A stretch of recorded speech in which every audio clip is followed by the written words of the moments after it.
can put your hankies away after that. Ladies and gentlemen, the subject of a new book, Ginger, My Story, Ginger Rogers.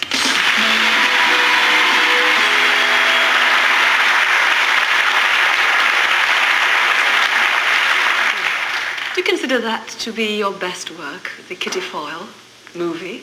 Well, I think it was a necessary point in my career because I'd been asking for something of that nature to do for many, many months and years. And finally it came around. And when somebody hands you the world and it doesn't have any meat and potatoes in it, you don't want it. Mm-hmm. And you were brunette there, not blonde? No, that's right. Yes. Well, you went blonde after that, and then we've seen you blonde ever since, really. Is that right? Well, I was blonde long before that. Oh, were you? You changed your colour for that, particularly? Yes, because I felt that the little Irish girl I played was necessarily a brunette. Not many people know this, but when you came on, first of all, with your page boy hairstyle, no one in this country had seen this hairstyle in their life before, and it absolutely riveted them, and they changed, and suddenly page boys were all over the place. I know, and I just found the most comforting way to wear your hair. I loved it. And that was it? That was it. Wasn't thought out well beforehand, it was simply something that you liked to do. Did you have a singing or a dancing lesson in your life, Ginger? No. Not one? No. Not even tempted to have one? Well, I was tempted many times when people would say, you know, I had a director by the name of Sandridge, Mark Sandridge, and he said to me, Ginger, why don't you take singing, dancing, and acting lessons? And here I am working in movies for him. I thought it was very rude. At that time, and I think really all through your life, your mother was an immense influence, judging by the book that I have read about you. She was a theatrical writer, agent. She seemed to do everything. No, she was not an agent, dear. She was just my mother, but she happened to have knowledge beyond what was necessary. But she worked in the business, didn't she? Yes. As for a woman at that time in Hollywood, she made an immense impression. And you, I suppose, followed her, did you? Did you at any stage say, I'm not going to go into dancing or acting? Or did you just... No, I didn't have a desire to be an actress or a dancer or anything in the theatrical business. When I started out, I was just a fluke that I won a contest. And when I won the contest provided that, the winning provided that I had to play the cities in which the orchestra leader provided. He said, you have to play Fort Worth, Dallas, Houston, San Antonio, Galveston. Mm-hmm. And so they paid me $350 a week to do that. And you can translate that. But your mother never pushed you into it? No. No, never? No. She didn't want me to go into the contest at all. But she was with you when you made a success of it, from the beginning? Well, she was with me when I won it, too. She said, well, I really didn't want you to win it, but I'm glad you did, now that you've won it. Well, we're all glad you did. There's a movie, Cheek to Cheek, which I want to... Well, Top Hat is the movie. The item in it is Cheek to Cheek, which I want you to have a look at again. We're all dying to see it once more with Fred Astaire. Let's take a look. What do you think of when you see that clip again, after all these years?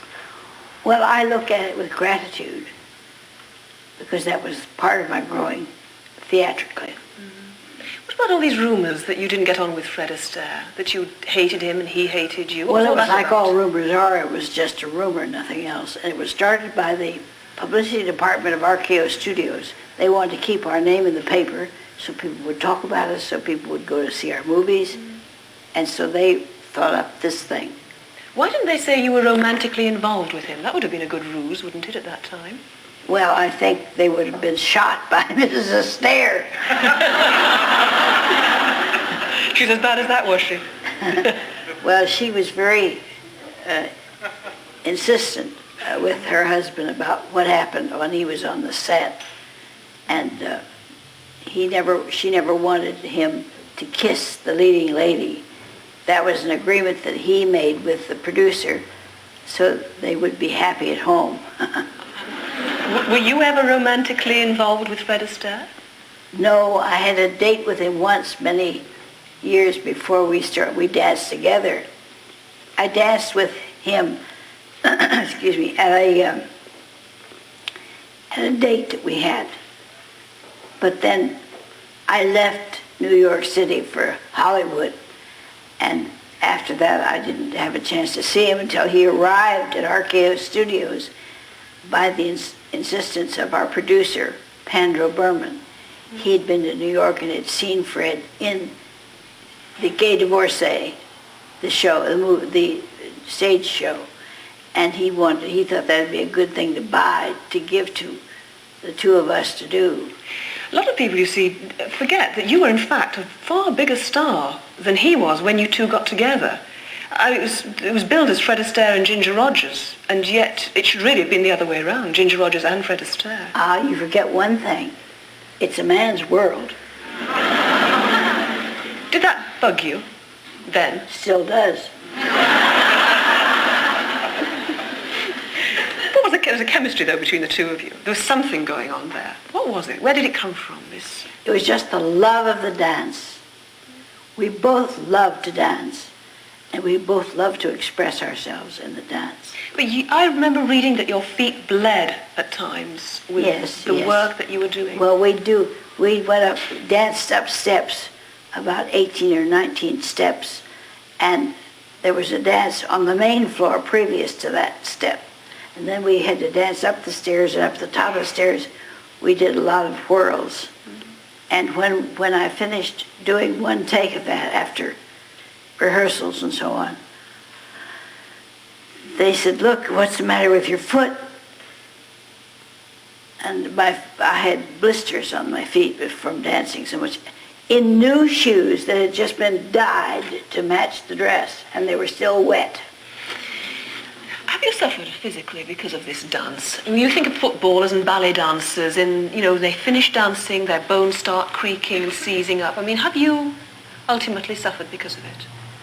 Well, I don't think I really suffered anything. I think I just had a bloody blister every once in a while. Your bones are still good. When did you last dance in public? It can't be long ago. No? When was it? Can you remember when you last danced in public? You mean on the stage? On the stage, yes. Oh, yes. It was right here in London, actually.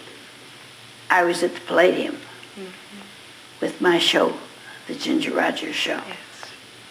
Are you content, very briefly, are you content with your life now, Ginger? Yes, I am. And the book has helped to get a lot of it out? Well, it was great in writing the book. I could go back and remember. I remembered all the things that happened. And in that memory, I sort of played it over and over like you play back on the screen. It was great fun. I really enjoyed it. I catch myself laughing at some of the memories I had, Well, Ginger, it's been our pleasure having you here to share your memories with us tonight. Well, thank you, Selina. Thank you. It's lovely to be here, darling. Thank you very much so indeed. Much.